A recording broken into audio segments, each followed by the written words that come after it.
嗨，大家好，我是小麦。那相信大家也都是常常会去参加马拉松比赛，或者是想要去参加一场马拉松比赛。那马拉松比赛其实常常都会是在外县市，甚至是在海外。那不管是什么样的方式，马拉松的比赛想要准备的内容是从前一天的晚上，甚至在前一天，然后一路准备到比赛当中，甚至是比赛结束之后，都是需要有非常多零零散散的这样子的一个内容去准备的。我呢马上就要去到雪梨去参加我的第一场海外马，那因此呢，我也是按照之前的经验，去把我整个需要的一个准备的内容都完整的做在我自己的一张点检表上。那这也都是我在前几次去北部的这个马拉松比赛的时候积累下来的一些经验。那像今天的话呢，也是因为已经准备好了所有要去雪梨马的这样子的一个内容，包含赛前前一晚甚至前一天，然后甚至是寄物，然后一路到比赛开始前那一刻要准备的内容跟物品，以及我在比赛当中会用到的补给，比赛时候会穿着到的衣服，还有呢就是说比赛之后可能会需要用到的拖鞋啊等等这些保暖然后补给的这样子的一些物品都已经列在一个完整的清单里面。那所以呢，今天也是用这样的方式，想要跟大家分享一下，我这边是怎么样去做一个外县市的马拉松比赛的一个准备。那首先我会先准备一张点检表，那这张点检表的内容的话呢，包含了在比赛前一天晚上的睡眠开始的，一路到比赛结束的这所有的内容的一个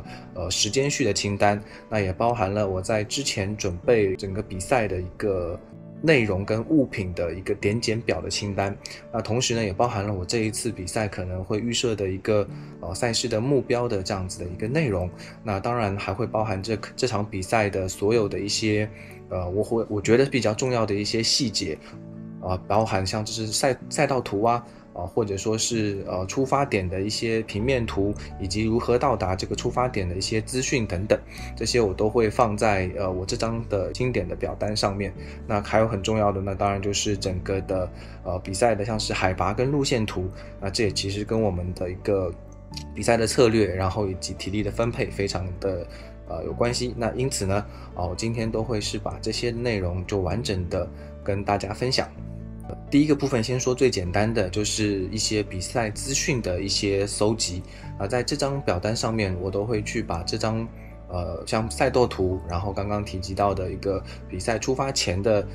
一个出发区域的这样子如何抵达的一些交通资讯然后以及我是在哪一个区域出发，几点出发等等这些详细的资讯都会罗列在我这样子的一个点检表上，那以备我当时的时候忘记，或者说是在出发前的时候想去再重新review， 不用再去到处翻资料。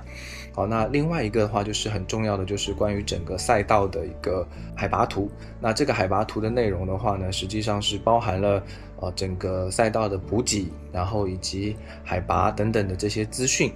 也会让我在比赛的体力分配上面去做好一些准备，去想象整个比赛的一个过程。那当然有一些比赛其实还有终点的这样子的一个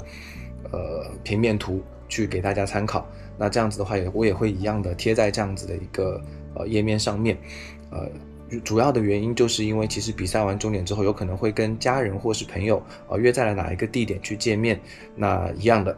因为马拉松的比赛资讯实在是太多了，所以我都会先整理成一份简单的文件，让我比较好去记忆跟记录。那这个是第一个部分。那第二个部分的话呢，就是关于我比赛目标的设定，以及包含分段时间的详细的时间记录。那为什么会有2个时间呢？其实是因为我是为了要抓2个数据。第一个数据呢，就是我的马拉松的平均配速，我常常会用 42.5 公里这样子的一个总里程数，然后算上我自己应该要完成的一个目标。比如说这一次我还是想要冲击看看2小时45分，因此的话这样换算下来，我的平均配速应该就要在3分53秒这样子。那因为手表平时在记录的时候都是可以记录整个的就是平均配速的，所以这样子的话也是可以让我知道说我的平均配速只要没有跌破这样子一个速度，那我就还是在我的目标范围内。那当然很重要的其次就是关于每个5公里或10公里甚至半马等等关键里程点的这样子的一个时间，那我也会放在这张表上，以供我把它会誊抄或者说是贴在我的手臂上面。那这样子的话，在比赛的过程当中也是可以去做一个check。那这个是第二个部分，就是关于我比赛的目标，然后以及对应的这些时间序的一个资讯，我也会放在清单上面。那第三个的话呢，其实对我而言其实是蛮重要的，因为有点像是一个 round down， 就是说，我在前一天的晚上几点我应该要休息了，那休息的时候呢，我应该要做哪些事情，然后第二天的一早几点我应该要起床了，那起床的时候又应该做什么事情，然后慢慢的呢会到说，我什么时候应该出门，然后什么时候应该要到赛场，那又几点会出发，然后出发了之后对应的什么时候做什么样的补给，都会是在这一张的表格上面。那最重要的其实就是关于这第4张图了。那这第4个部分的话呢，就是我在赛前的一个完整的准备，它包含是赛前的一个准备的清单的点检，然后以及呢赛中包含了补给，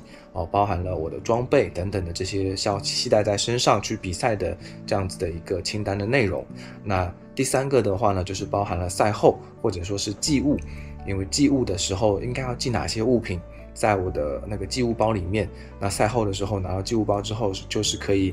立刻使用。好，那因为这次雪梨马的关系其实是比较特别的，为什么呢？因为它不会是像我们平时的比赛在赛前到达了会场之后做寄物，因为实在是太多人了，所以它是直接在 Expo 就要做寄物的。因此呢，我在出发前就要把所有的内容全部都准备好。那既然分了3个部分，所以我这边的一个准备就是会分3大包。那第一大包就是这一包了，那这一包的话呢，就是我整个赛前会用到的一个物品的一个整理。首先这个的话是比赛时候会用到的雨衣，或者说是防寒的这样子的一个塑料的衣服，这样的话比较不透气，会在当天的时候会用到。这2件的话是就是在睡觉的时候，因为常常在饭店或是外面睡觉，其实还是会有一些光亮等等一个原因，我会吃我自己比较喜欢的一个帮助睡眠的胶囊，然后也会戴自己的眼罩。那起床之后的话呢，我一定会有咖啡。当然我知道澳洲的咖啡也是不错的，但我还是会想要用平时习惯的这样子的一个饮食，因此我会带自己习惯的绿挂咖啡过去做冲泡，冲泡完之后呢，就会冰在冰箱里面，然后第2天一早起床的时候去直接用这个咖啡去配我的早餐。还有像这个的话，就是我会用肌贴剪一下，然后变成是我的胸贴然后另外的话就是防磨膏，专门是用来做就是像肩胛骨或者说是其他比较不耐磨的地方的这样子的一个防磨的处理。另外的话呢，这个就是别针和可能会用到的绑晶片的这个铁丝。那这2个东西准备好之后就是万一现场拿到号码布没有对应的东西，或者是拿到计时的晶片没有对应的东西绑在脚上的话，都是可以马上立刻处理。还有这个就是 Red Bull 的部分，就是我其实在比赛前还是1小时左右还是会喝红牛啦。那喝这个的话，因为它里面有牛磺酸等等的这样的咖啡因这样子的一些元素在，然后又有比较高的热量，我还是觉得在比赛的时候前半程是蛮有帮助的，然后到后半程会开始有一些的乏力的一个状况产生。好，那这是卫生纸。那卫生纸的原因就是万一需要上厕所等等，或者是一些状况的话就可以处理。好，这就是我的一个赛前的一个点检表单和对应的一些物品。好，那下面这一部分的话就是我赛中可能会用到的东西了。那我也是一样会放在一个袋子里面，用夹链袋等等全部都包好，这样子的话会让我觉得比较安心一点点，然后东西不会混乱。那第一个当然就是很重要的跑鞋，那这一次我还是选用了一双新的闭麦的金碳 3.0 Turbo。 那这一包的话呢，其实就是我对应的从帽子、发带，然后衣服、裤子等等的一系列的这样子的一个穿着用的装备。这些装备的内容会像这张图一样子，就是展开。那我这包就不拆开了。这一整包的话是我在比赛时候会用到的补给品以及一些小的物件，那等一下会来详细说明。那还有这个的话呢，就是因为这是海外马，所以我还蛮担心那边的运动饮料或者说是吃的喝的会让我不习惯，所以我会带一个我平时自己会用的一个运动饮料去到那边，然后再去装在我的这个小的瓶子里面。那这个小的瓶子的话，大概容量是250ml，那它的目的其实就是装运动饮料，然后呢，以及会装电解质进去，然后在比赛前5公里到10公里的时候，我会拿着它跑。我会选最小的规格啦。那目前我能够在台湾找到最小的规格的瓶子，大概就是250ml的瓶子，330ml我都有点觉得重了，所以250ml是蛮推荐给大家的。这样可以在前面10公里左右，其实都不太需要去挤水站，或者说是你手上会有一个比较安心的保障在这边。下面一整包就会是整个完整的补给会用到的东西了。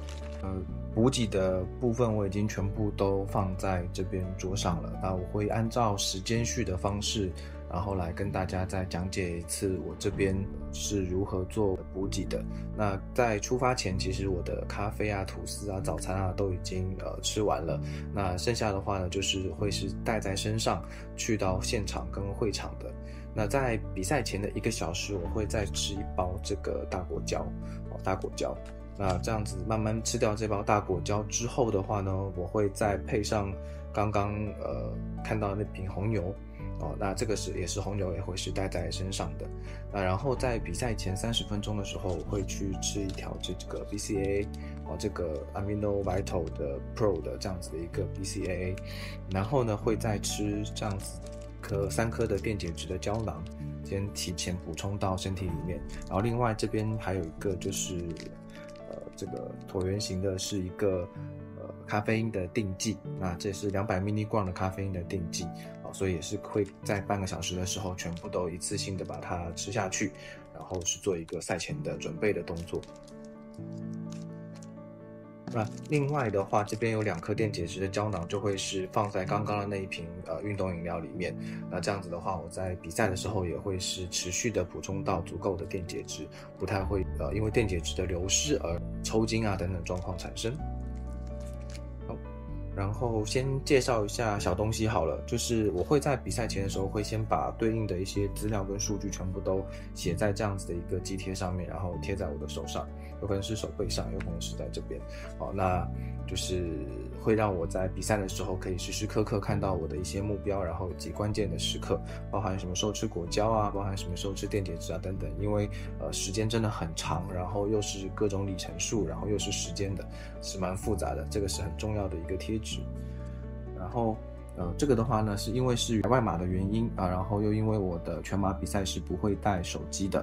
那这次寄物又是提前寄的，所以我是出了饭店之后就不会有手机在身上，因此呢，我是特别去买了一个 iPhone 可以去搜寻的 tag 在身上，这样的话我太太啊或者是家人也会比较容易知道我现在在哪一个位置，比赛结束的时候呢也是比较容易找到我。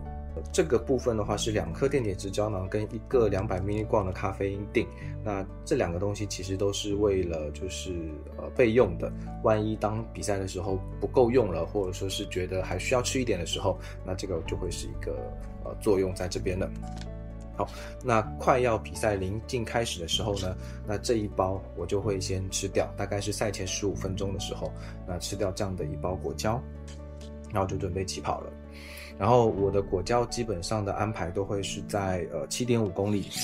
然后15公里，然后20公里，25、30、35、40公里这样子的一个果胶，所以其实我会带整整的7包果胶在身上，包含起跑前的1包，会是有8包的果胶在身上。然后那电解质胶囊的话，整场比赛我会准备4颗，那基本上的话就是在40分钟1颗电解质胶囊。然后咖啡因锭的话呢，我这边大概也是会带200mg在身上，那我会把它拆成4小颗，这样是1小颗就是100mg，那会在半马的时候吃1颗，然后呢会在30K 或35K 的时候再吃1小颗，分别补充100mg左右的咖啡因，那个时候其实是我觉得是蛮可以帮助我的。那整个在比赛过程中其实都是蛮高强度的、高负荷的这样子的一个运动，因此呢，我还是在比赛中会去及时的补充 BCA， 所以在15公里的时候我就会补充一包这个 Pro， 然后呢在30公里的时候我会再补充一包 Pro， 然后到35公里的时候我会赶快再补充一包 Gold， 所以这一些全部都是我的一个补给品，会整个带在身上去到会场，包含刚刚的这一瓶的这样子的一个水，那这瓶水当喝完之后我就会把它丢掉了。以上这边的话就是我在比赛当中会准备的一些所有的物品，然后以及对应的点检清单。那当这些东西都按照时间序确认完没有问题之后呢，我就会放在一个夹链袋里面，然后放着备用。好，那下一个部分的话呢，就是关于寄物的部分了。那实际上平时像这个部分我都会是在赛前一天或者说是临近比赛的时候才会去准备。那这一次就是因为雪梨马是需要提前在 Expo 就寄物，那我的话呢，当天下了飞机之后，下午就会去 Expo， 那也就是说马上就要去做寄物的动作，因此呢，这一次也是都已经完全准备好我的寄物的物品跟内容了。我是用万金石的医保袋，把我所有寄物要用的东西全部都放在里面。那就好像这清单上面的内容一样，会有一双我觉得穿得很舒服的拖鞋，然后要披的外套，然后还有就是现场可能会用到的毛巾，然后以及换洗的衣物，还有比赛结束的时候难免会还是需要喝运动饮料，因此我会准备一瓶运动饮料。一直说很重要的，因为高强度的比赛会是有肌肉的一个损失跟损伤，因此呢，我都会提前准备好乳清蛋白的粉，那是干的粉在这边，然后在比赛结束之后呢，就是兑入运动饮料之后就可以立刻把它喝掉，对身体的肌肉做一个补充跟帮助恢复。以上其实这些其实都就是我的一个所有的需要寄物的内容，这就是我整个马拉松比赛前会去做的一个准备了。那其实主要的话呢，就是分两个部分。第一个部分的话呢，就是整个比赛的一个赛道的内容以及赛道的一个了解，包含出发点跟终点，然后以及整个海拔跟路线的一些了解跟状况。然后另外的话呢，就是一个关于比赛前、中、后，然后以及比赛过程当中会需要注意以及使用的一些物品的一个点检的清单。那这样子准备好之后呢，就是心里面会比较心安一点因为其实马拉松的比赛虽说只有3个小时或4个小时的时间，但其实从往前跟往后的话，它往前会延伸到前一天的这样子的晚上，往后会延伸到可能那一天比赛的下午，然后以及过后的一些时间所以也是会有这样子的一份清单，做这样子的一个点检，我会就比较安心一点。因此今天也是这样子跟大家做分享。如果大家有任何问题的话，或者说是觉得有任何建议的话，那也欢迎在下面留言跟我分享。同时也祝大家热爱跑步，快速恢复，然后享受比赛。谢谢大家，我是小麦。